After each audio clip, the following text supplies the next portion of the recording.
Usually before 2 weeks or a week before training, we taper, which is actually lowering of mileage and volume of our workouts, but with the increase of intensity to increase your speed on your legs, to keep that turnover still on your legs, to be quick. From 80 miles usually before a race, 2 weeks before a race, I lower it to 60 miles or 69 miles a week. Then the week before, usually have 1 or 2 workouts.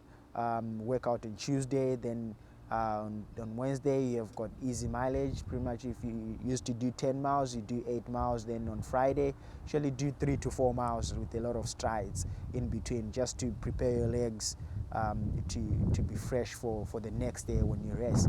Then that week the mileage will be pretty much maybe 50 to 55.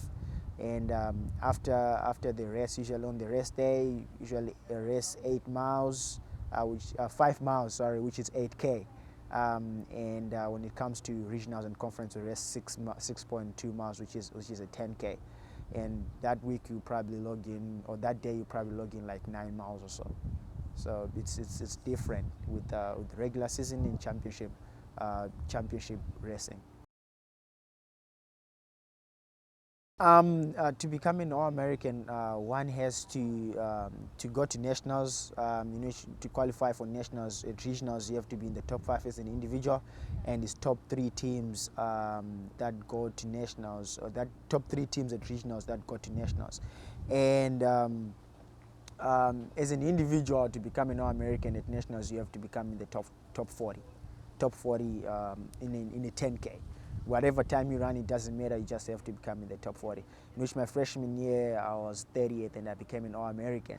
But during my sophomore year, it was a different ball game, because we went to Kentucky, and the night before it snowed, in which that was my first time me running in the snow, and I wasn't prepared enough to run in the snow because I had wrong shoes to run in the snow. So it wasn't good enough for me to run in the top 40, in which that's what I wanted to become an All-American again. But because of the circumstances of the snow and the shoes that I was wearing, I wasn't able to become an All-American. I ended up being 64th. But it was a great experience running with the snow. The sliding all over the place. I mean, it was that's something that I will never forget. Somebody asked me, "Did you ever run in the snow?" I say, "Yeah, I have great experience running on the snow." So it was good on the championship races also. It was pretty interesting.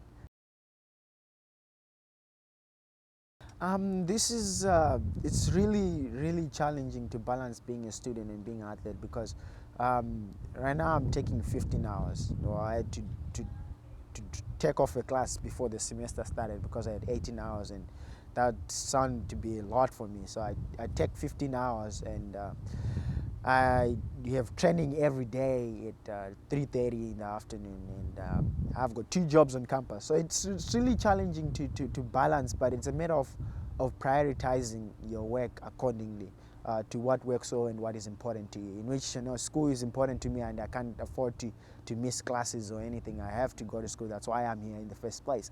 And at the same time, I'm doing something that I really do love, the sport. And me missing practice actually means my performance is dropping off, and I'll probably be letting down my teammates as well by dropping off, not going on, not attending training. And coach will probably be mad at me because I'm not being a leader that I'm supposed to be by not showing up for practice. So it's challenging having that balance between the two, but it can be done. It's just a matter of prioritizing your work accordingly. And which I think I've been doing good at that since my freshman year. And my academics are pretty good, and I've been resting pretty well.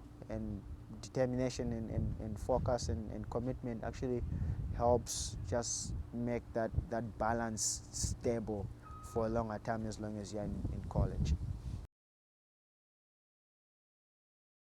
It wasn't really that hard to speak any languages, except that the dialect is just different from the type of English that we speak.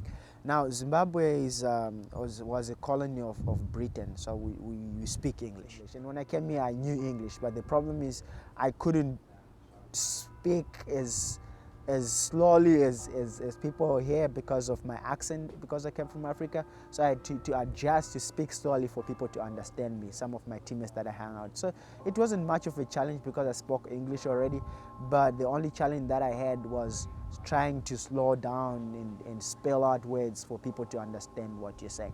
In which I had a problem with one of my teammates where he said, okay, he can't tell the difference between paper and purpose when I pronounce it, because for him it sounds the same.